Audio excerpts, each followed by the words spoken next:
উচ্চ মাধ্যমিক দ্বাদশ শ্রেণীর সকল শিক্ষার্থীকে অর্থনীতি দ্বিতীয় পত্রের লেকচার 2-তে স্বাগতম। তোমাদের সাথে আছি আমি সুমা মণ্ডল, প্রভাষক, অর্থনীতি বিভাগ, ঢাকা উইমেন কলেজ। আজ আমরা এই লেকচারে আলোচনা করব অর্থনীতি দ্বিতীয় পত্রের 8ম অধ্যায়, পাঠ শিরোনাম আন্তর্জাতিক বাণিজ্য অর্থাৎ ইন্টারন্যাশনাল ট্রেড নিয়ে। শিখন ফল। এই লেকচার শেষে শিক্ষার্থীরা যা যা জানবে অর্থাৎ যা যা সম্পর্কে জ্ঞান লাভ করবে সেগুলো হচ্ছে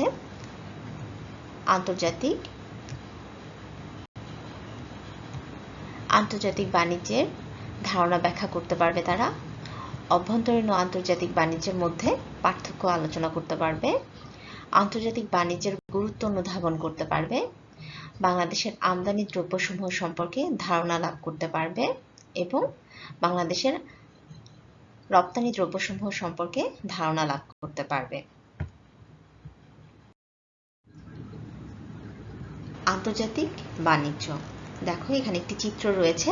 এই চিত্রতে কি দেখানো হচ্ছে যে একটি গ্লোব রয়েছে এবং এই সমগ্র বিশ্বে কি হচ্ছে, দ্রব্য এবং পণ্য এগুলো লেনদেন হচ্ছে কিংবা এক জায়গা থেকে আরেক জায়গায় পাঠানো হচ্ছে।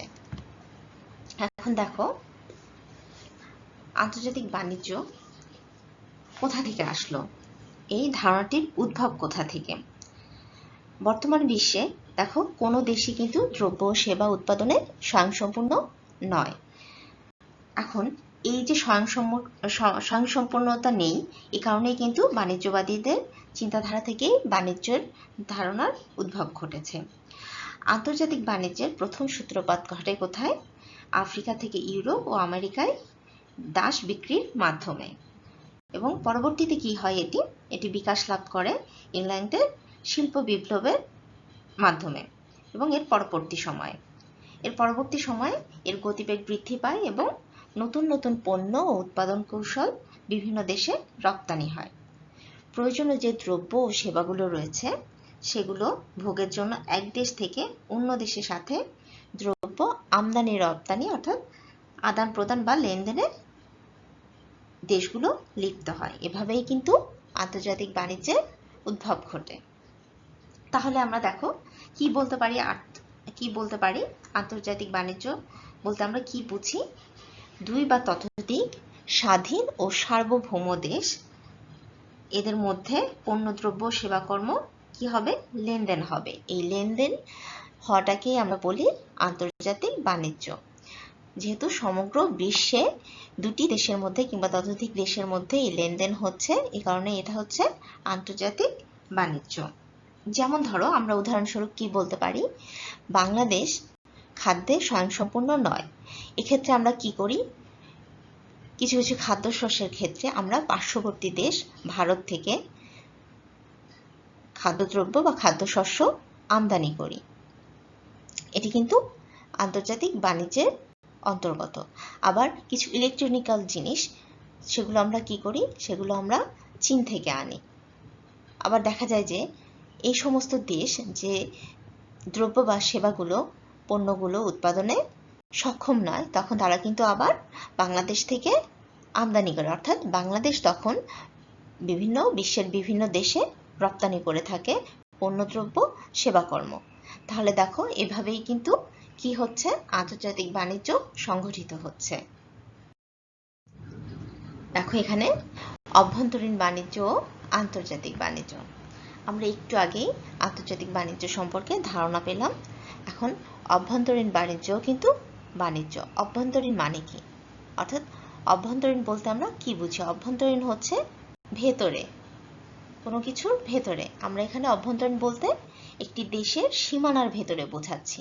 দেখো এখানে দুটি চিত্র রয়েছে। এই চিত্রটিতে অভ্যন্তরীণ বাণিজ্য অর্থাৎ একটি দেশের মধ্যে যে বাণিজ্য সংঘটিত হয়, অর্থাৎ পণ্য ও দ্রব্য সামগ্রী ক্রয় বিক্রয় হয়, সেটিকে বোঝানো হচ্ছে বিভিন্ন দেশের অভ্যন্তরের বিভিন্ন অঞ্চলের মধ্যে বিভিন্ন পণ্য ও সেবার ক্রয় বিক্রয় ঘটে।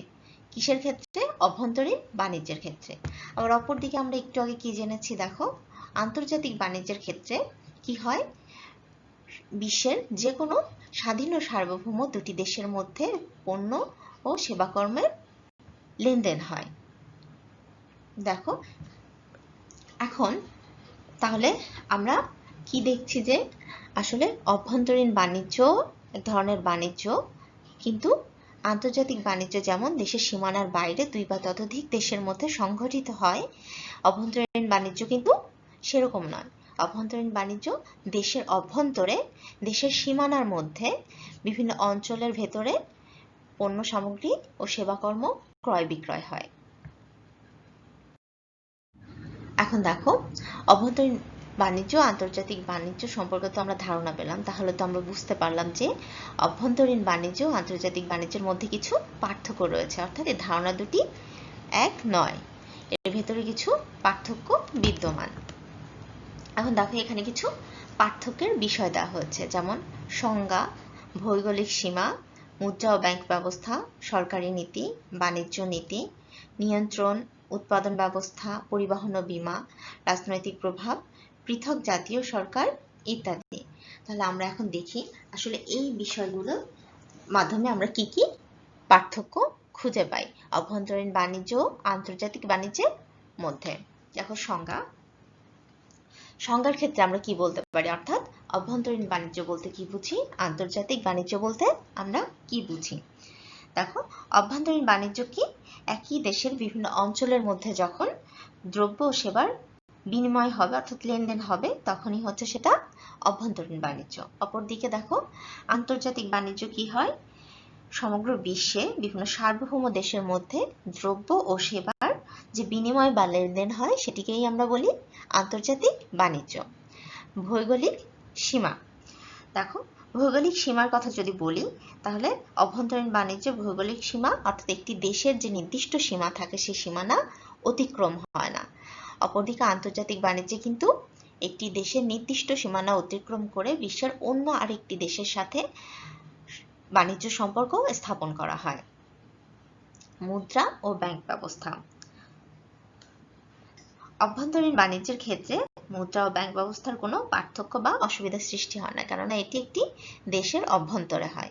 অপরদিকে যখন বিশ্বের একটি দেশ অন্য আরেকটি দেশের সাথে বাণিজ্য করবে তখন তাদের কিন্তু মুদ্রা ব্যবস্থা ব্যাংক ব্যবস্থা সবই আলাদা থাকে। তখন এক্ষেত্রে দেখা যায় বিভিন্ন ধরনের বিনিময়ের মুদ্রা বিনিময়ের সমস্যা সৃষ্টি হয়। সরকারি নীতি, এই অভ্যন্তরীণ বাণিজ্যের ক্ষেত্রে সরকারি নীতির কোনো বিভিন্নতা নেই, অর্থাৎ এই ক্ষেত্রে সরকারি নীতি অভিন্ন। অপরদিকে আন্তর্জাতিক বাণিজ্যে কিন্তু সরকারি যে নীতি থাকে সেটি কিন্তু বিভিন্ন রকম হয় দেশের বিভিন্নতার প্রেক্ষিতে। বাণিজ্য নীতি, সরকারি নীতির মতোই কিন্তু বাণিজ্য নীতিও অভ্যন্তরীণ বাণিজ্যের ক্ষেত্রে কোনো পরিবর্তন হয় না। অপরদিকে আন্তর্জাতিক বাণিজ্যের ক্ষেত্রে কিন্তু দেশভেদে বাণিজ্য নীতিও পরিবর্তিত হয়। নিয়ন্ত্রণ, দেখো অভ্যন্তরীণ যে বাণিজ্য থাকে সেটি কিন্তু নিয়ন্ত্রিত হয় না, অর্থাৎ সেটি থাকে অবাধ বাণিজ্য। অপরদিকে আন্তর্জাতিক বাণিজ্যের ক্ষেত্রে কিন্তু সব সময় অবাধ বাণিজ্য সম্ভব হয় না কিংবা অবাধ বাণিজ্য সৃষ্টি হয় না। এক্ষেত্রে কিন্তু বাণিজ্যের ক্ষেত্রে বিভিন্ন দেশের সাথে বিভিন্ন দেশের কি হয় নিয়ন্ত্রণ থাকে, অর্থাৎ অবাধ প্রবেশ সম্ভব হয় না, সেখানে রেস্ট্রিকশন থাকে, প্রতিবন্ধকতা থাকে, ব্যারিয়ার থাকে, যে এক দেশ অন্য দেশের সাথে বিশেষ কোনো দেশের সাথে বাণিজ্য করতে পারবে না। আবার কিছু কিছু দেশের ক্ষেত্রে দেখা যায় যে কোনো একটি অঞ্চলে বিশেষ কিছু দেশ একসাথে মিলিত হয়ে তখন তারা একটি বিশেষায়িত বাণিজ্য অঞ্চল গড়ে তোলে, যেমন সার্ক, সাপটা, এরা কিন্তু একটি নীতির মাধ্যমে নিয়ন্ত্রিতভাবে অবাধ বাণিজ্য সংগঠিত করে একটি সংগঠনের মাধ্যমে। উৎপাদন ব্যবস্থা,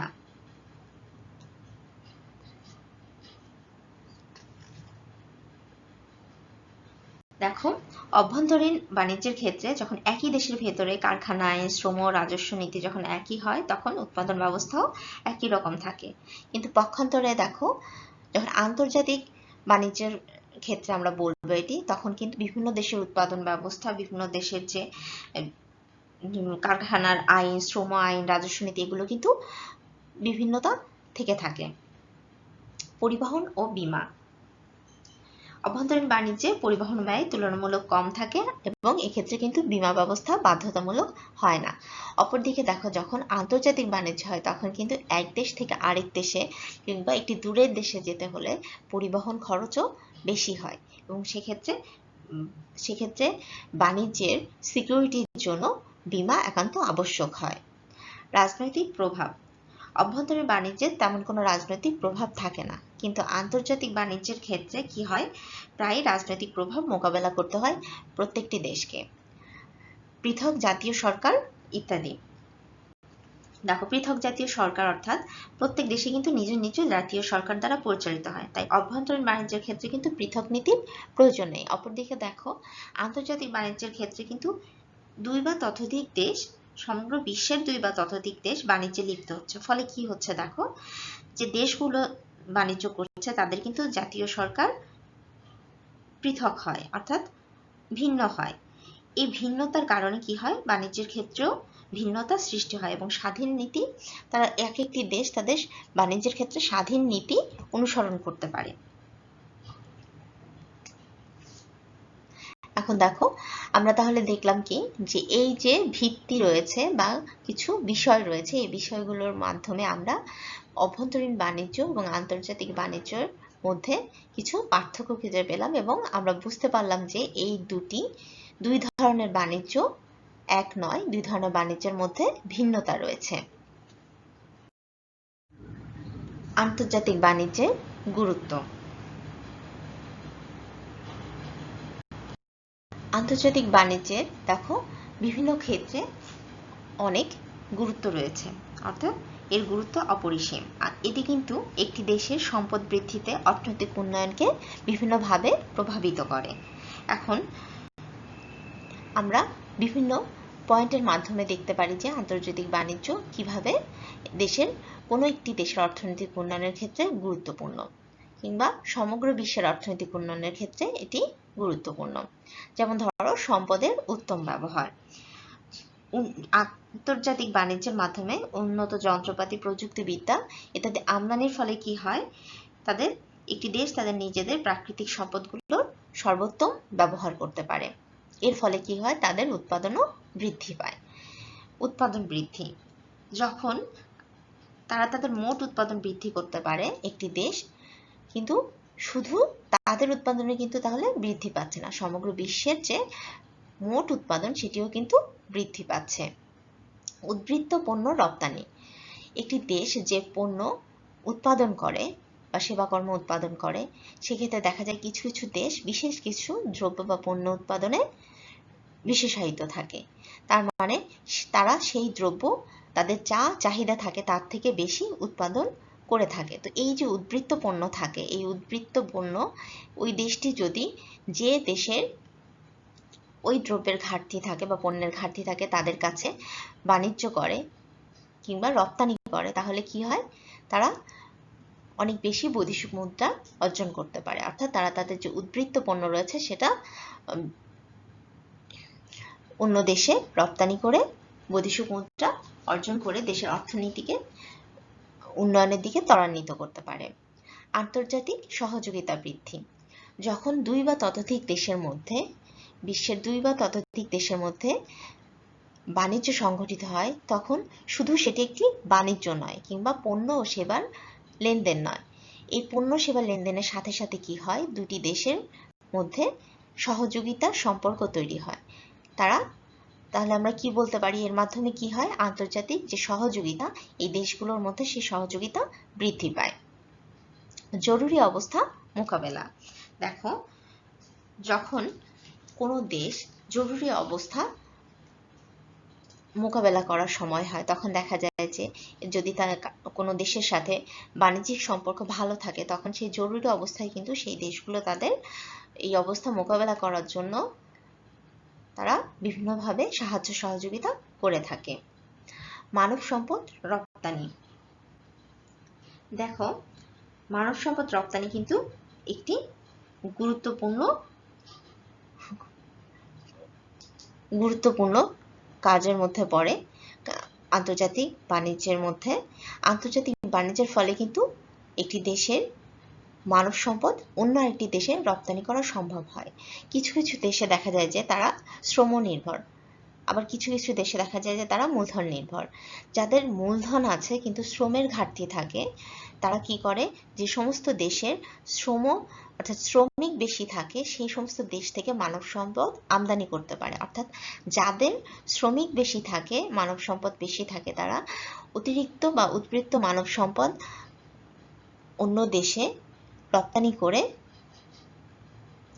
রেমিটেন্স আয় করতে পারে। খাদ্য ঘাটতি পূরণ। দেখো, প্রথমেই বলেছিলাম যে কোনো দেশ মনে করো খাদ্যে স্বয়ংসম্পূর্ণ নয়, অর্থাৎ তাদের খাদ্য ঘাটতি রয়েছে, কিন্তু জনগণকে তো না খাইয়ে রাখা যাবে না। তখন কি করতে হবে, সেই দেশটি চেষ্টা করবে অন্য যে দেশ সেই খাদ্যদ্রব্য বা খাদ্যশস্য উৎপাদন করে থাকে অনেক বেশি পরিমাণে, অর্থাৎ যারা রপ্তানি করে থাকে, তখন এই খাদ্য ঘাটতি পূরণের জন্য যে দেশে খাদ্য ঘাটতি ঘটবে সেই দেশ অন্য দেশের কাছ থেকে কি করবে, খাদ্যশস্য আমদানি করবে। এর ফলে কি হচ্ছে, খাদ্য ঘাটতি থাকলে সে খাদ্য ঘাটতি পূরণ হচ্ছে। মূলধনী দ্রব্য আমদানি। দেখো, কিছু অনুন্নত উন্নয়নশীল দেশের ক্ষেত্রে যারা সব দিক থেকে স্বয়ংসম্পূর্ণ নয়, যেসব দেশে শ্রমিক বেশি থাকে কিন্তু মূলধন কম থাকে, সেই সমস্ত দেশ উৎপাদন কার্যক্রম পরিচালনার জন্য কি করে থাকে, উন্নত দেশ বা যারা মূলধনী দ্রব্য উৎপাদনে সক্ষম বা যাদের মূলধনী দ্রব্য অনেক বেশি উৎপাদন হয়, সে সমস্ত দেশ থেকে এই দেশগুলো, অনুন্নত উন্নয়নশীল দেশগুলো মূলধনী দ্রব্য আমদানি করে তাদের উৎপাদন কার্যক্রম পরিচালিত করতে পারে। দেখো, অনুৎপাদিত পণ্যভোগের সুবিধা।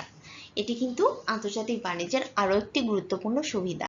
দেখো, পৃথিবীর সব দেশ কিন্তু সব দ্রব্য বা পণ্য উৎপাদন করতে পারে না।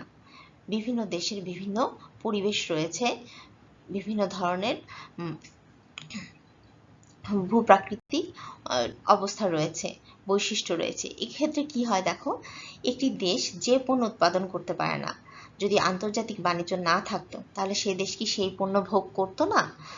এখন আন্তর্জাতিক বাণিজ্য কিন্তু ওই দেশটিকে, যে দেশ একটি নির্দিষ্ট পণ্য উৎপাদন করতে পারে না, তখন সে দেশটি আন্তর্জাতিক বাণিজ্যের মাধ্যমে যে দেশ ওই অনুৎপাদিত পণ্য উৎপাদন করে সেই দেশের কাছ থেকে ওই পণ্যটি আমদানি করতে পারে। এর ফলে কি হয়, তারা অনুৎপাদিত পণ্য ভোগের সুবিধা পেয়ে থাকে। তাহলে দেখো, আন্তর্জাতিক বাণিজ্যের গুরুত্ব অপরিসীম। আমরা এই যে আলোচনা করলাম, এই আলোচনার মাধ্যমে আমরা কি বলতে পারি, আমরা বলতে পারি যে যে সমস্ত দেশ স্বল্পোন্নত বা উন্নয়নশীল, সে সমস্ত দেশ কিন্তু সব ক্ষেত্রে স্বয়ংসম্পূর্ণ নয়। এই দেশগুলোকে উন্নয়ন করতে হলে, উন্নয়নের প্রক্রিয়াকে ত্বরান্বিত করতে হলে তখন কিন্তু আন্তর্জাতিক বাণিজ্য একান্ত আবশ্যক।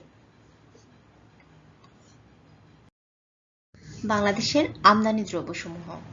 দেখো, বাংলাদেশ একটি দরিদ্র কিন্তু জনবহুল দেশ। এই জনবহুল দেশের জনগণের চাহিদা পূরণ করা কিন্তু বাংলাদেশের পক্ষে সম্ভব নয়। এই চাহিদা পূরণ করার জন্য বাংলাদেশকে বিভিন্ন দেশ হতে বিভিন্ন দ্রব্য সামগ্রী আমদানি করতে হয়। আমরা এখানে এই দ্রব্য সামগ্রীগুলোকে 3 ভাগে ভাগ করেছি, যেমন ভোগ্য পণ্য এবং মূলধনী দ্রব্য বা মূলধনী পণ্য, অপরদিকে শিল্পজাত পণ্য বা দ্রব্য। এগুলো হচ্ছে ভোগ্য পণ্য। ভোগ্য পণ্যের মধ্যে কি কি আছে দেখো, খাদ্যশস্য যেমন চাল, পেঁয়াজ, রসুন, ডাল, এগুলো হচ্ছে খাদ্যশস্য। আবার তৈলবীজ, অপরিশোধিত পেট্রোলিয়াম, তারপরে কাঁচা তুলা, এগুলো আমাদের ভোগ্য পণ্যের মধ্যে অন্তর্ভুক্ত। এরপরে রয়েছে শিল্পজাত দ্রব্যসমূহ। শিল্পজাত দ্রব্যসমূহের মধ্যে কি কি পড়ে দেখো, এই যে শিল্পজাত দ্রব্যগুলো আমদানি করা হয় সেগুলোর মধ্যে রয়েছে সার, পেট্রোলিয়ামজাত দ্রব্য, ভোজ্য তেল, সুতা, এগুলো হচ্ছে শিল্পজাত দ্রব্যের অন্তর্ভুক্ত। এখন দেখো এগুলো শিল্পজাত দ্রব্য কেন? এই দ্রব্যগুলোই শিল্প কলকারখানায় বিভিন্ন উৎপাদন কার্যক্রমে ব্যবহৃত হয়, এই কারণে এগুলো হচ্ছে শিল্পজাত দ্রব্য। এখন দেখো আর রয়েছে মূলধনী দ্রব্য বা মূলধনী পণ্য। এখন কৃষি ও শিল্প খাতের উন্নয়নের জন্য বাংলাদেশের কিন্তু উল্লেখযোগ্য পরিমাণ মূলধনী দ্রব্য যেমন কলকবজা, যন্ত্রপাতি, যন্ত্রাংশ, কৃষি যন্ত্রপাতি, মোটর গাড়ি, রেলগাড়ি, ইঞ্জিন ইত্যাদি আমদানি করতে হয় এবং এ খাতে কিন্তু অনেক টাকা ব্যয় করতে হয় সরকারকে। এছাড়াও বাংলাদেশ চিনি, শিশু খাদ্য, সিগারেট, তামাক, বস্ত্র, কয়লা, কেরোসিন তেল, টায়ার, টিউব, রাবার জাতীয় দ্রব্য সামগ্রী, বিভিন্ন দ্রব্য সামগ্রী রয়েছে এবং বৈদ্যুতিক যে দ্রব্য সামগ্রী রয়েছে, ইলেকট্রিক্যাল সামগ্রী, এগুলো কিন্তু বাংলাদেশে বিভিন্ন দেশ থেকে আমদানি করতে হয় এবং বাংলাদেশ বিভিন্ন দেশ হতে বিশ্বের বিভিন্ন দেশ হতে প্রয়োজনীয় যে পণ্য সামগ্রী আমদানি করে থাকে। এসব দেশের মধ্যে কোন কোন দেশ উল্লেখযোগ্য দেখো। প্রথমে রয়েছে চীন, তারপরে ভারত, মালয়েশিয়া, সিঙ্গাপুর, যুক্তরাজ্য, যুক্তরাষ্ট্র, জাপান। এই দেশগুলো তোমরা সবাই জানো। বাংলাদেশ এই দেশগুলো থেকেই কিন্তু এই সমস্ত পণ্য বা দ্রব্য সামগ্রী আমদানি করে থাকে। এখন ক্রমবর্ধমান যে জনসংখ্যা রয়েছে বাংলাদেশে, তাদের নানাবিধ চাহিদা মেটানোর জন্য কিন্তু বাংলাদেশকে রপ্তানির চেয়ে আমদানির পরিমাণ বেশি রাখতে হয়েছে। সম্পদের সীমাবদ্ধতার কারণে আমাদের দেশের নিজস্ব উৎপাদনের পরিমাণ পর্যাপ্ত নয়, যে কারণে কিন্তু আমাদের কি করতে হয়, প্রচুর পরিমাণ দ্রব্যসমূহ বা দ্রব্য সামগ্রী আমদানি করতে হয় বিশ্বের বিভিন্ন দেশ থেকে। বাংলাদেশের রপ্তানি দ্রব্যসমূহ দেখো। রপ্তানি অর্থাৎ বাংলাদেশ তার যে দ্রব্য সামগ্রী উৎপাদন করে সেই দ্রব্য সামগ্রী যখন অন্য দেশের কাছে লেনদেন করে বা বিক্রয় করে তখনই সেটা হচ্ছে রপ্তানি। তাহলে বাংলাদেশ কোন কোন দ্রব্য সামগ্রী রপ্তানি করে? এখন দেখো এই রপ্তানি করা দ্রব্যসমূহকে দুই ভাগে ভাগ করা হয়েছে এখানে। প্রচলিত রপ্তানি দ্রব্যসমূহ, অপ্রচলিত রপ্তানি দ্রব্যসমূহ। এখন প্রচলিত রপ্তানি দ্রব্যসমূহ কোনগুলো? যে সকল দ্রব্য সচরাচর বিশ্ববাজারে বাংলাদেশ প্রথম থেকে রপ্তানি করে আসছে সেগুলোকে আমরা বলছি প্রচলিত রপ্তানি দ্রব্যসমূহ। এগুলোর মধ্যে কি কি আছে দেখো। কাঁচা পাট, বাংলাদেশ কিন্তু প্রথম থেকেই পাট রপ্তানিতে উল্লেখযোগ্য ভূমিকা রেখেছে। তাহলে দেখো এটা প্রচলিত রপ্তানি প্রথমে রয়েছে কাঁচা পাট, চা, চামড়া, কাগজ এবং কাগজজাত বিভিন্ন দ্রব্য সামগ্রী, ন্যাপথা, ফার্নেস অয়েল ও বিটুমিন। এগুলোই হচ্ছে প্রচলিত রপ্তানি দ্রব্যসমূহ। অর্থাৎ এই দ্রব্যসমূহই কিন্তু বাংলাদেশ প্রথম থেকেই রপ্তানি করে আসছে বিশ্বের বিভিন্ন দেশের কাছে।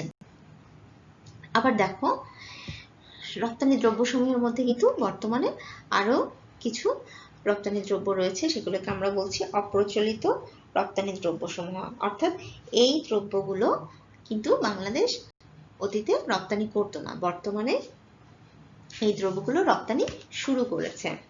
অর্থাৎ সাম্প্রতিককালে এগুলো রপ্তানি করা হয়। তাহলে এগুলোই হচ্ছে অপ্রচলিত রপ্তানি দ্রব্যসমূহ। এখন দেখো বাংলাদেশে কিন্তু ৮০% দ্রব্য রপ্তানি দ্রব্যই অপ্রচলিত রপ্তানি দ্রব্যের মধ্যে অন্তর্ভুক্ত। এখানে কি কি আছে দেখো।